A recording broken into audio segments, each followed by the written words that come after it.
warahmatullahi wabarakatuh.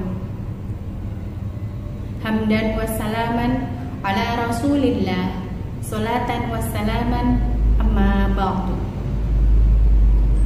Hadirin rahimakumullah, ayah bunda, siswa-siswi yang dimuliakan Allah Subhanahu wa ta'ala.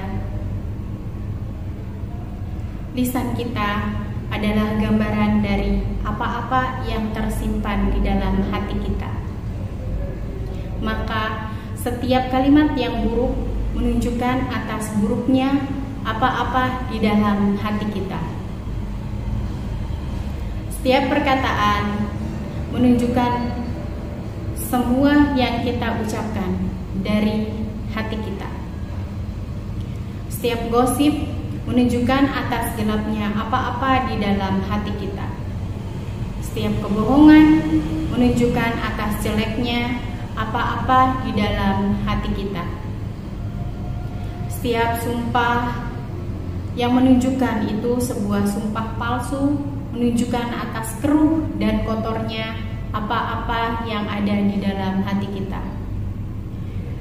Setiap cacian, baik atas anak kecil atau orang dewasa, bahkan hewan sekalipun, menunjukkan atas gelapnya apa-apa yang ada di dalam hati kita. Oleh karenanya, lisan dan perbuatan ini merupakan gambaran hati. Maka hendaknya jadilah diri kita menjadi pribadi yang memiliki lisan yang jujur, suci dalam perbuatan dan hati kita. Hadirin rahimakumullah, dalam menjaga lisan dan perbuatan ini ada di dalam Quran surat Al-Isra ayat 53 yang artinya, dan katakanlah kepada hamba-hambaku yang mengucapkan perkataan yang baik. Dikuatkan pula dari Nabi Shallallahu Alaihi Wasallam, khairukum ahsanukum akhlaq. Sebaik-baik kalian ialah yang terbaik akhlaknya. Para hadirin yang dimuliakan Allah Subhanahu wa ta'ala, kenapa kita harus menjaga lisan dan perbuatan? Ada beberapa alasannya kenapa kita harus menjaga lisan kita dan perbuatan. Yang pertama adalah untuk menghormati orang lain. Kita sebagai makhluk sosial hendaknya saling membantu dan saling membutuhkan. Yang kedua, alasan untuk menjaga lisan dan perbuatan yaitu menghindari konflik.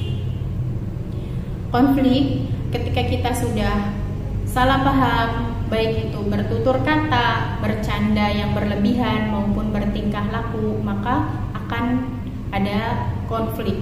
Oleh karenanya, kita sebisa mungkin menghindari konflik. Dan yang ketiga, alasan menjaga lisan dan perbuatan yaitu membangun kepercayaan.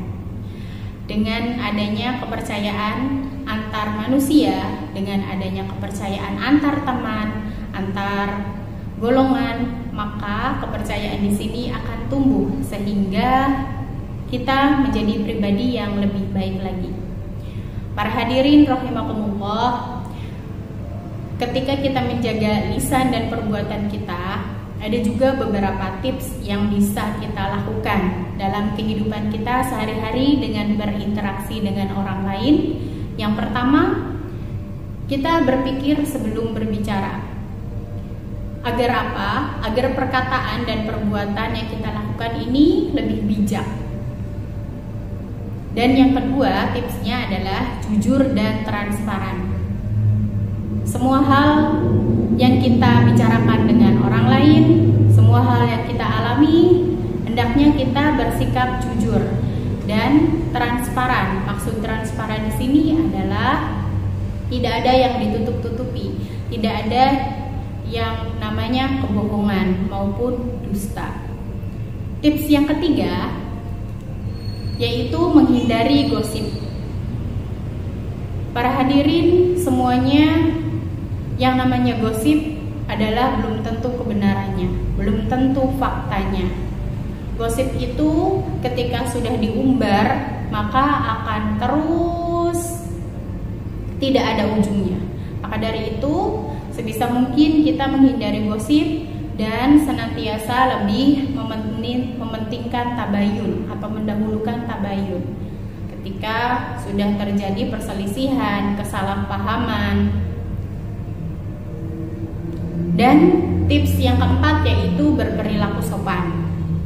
Para hadirin rahimakumullah, ketika kita sudah berperilaku sopan kepada siapapun, kepada teman-teman kita, guru-guru kita, orang tua kita, dan siapapun ketika kita berinteraksi, kita berperilaku sopan, maka akan berdampak sangat positif dalam kehidupan kita.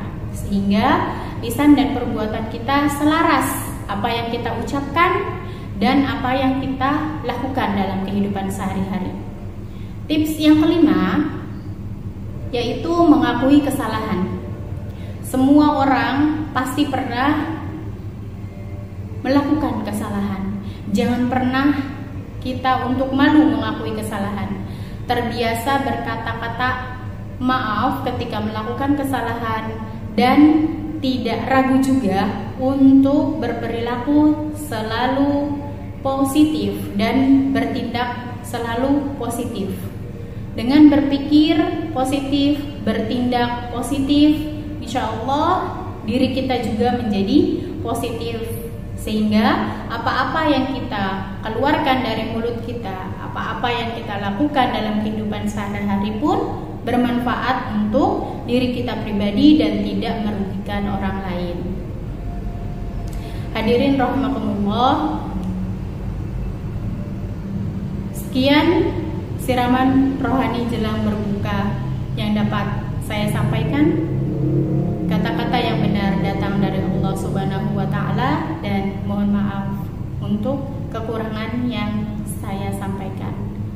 Akhir kalam, billahi taufik wal hidayah. Wassalamualaikum warahmatullahi wabarakatuh.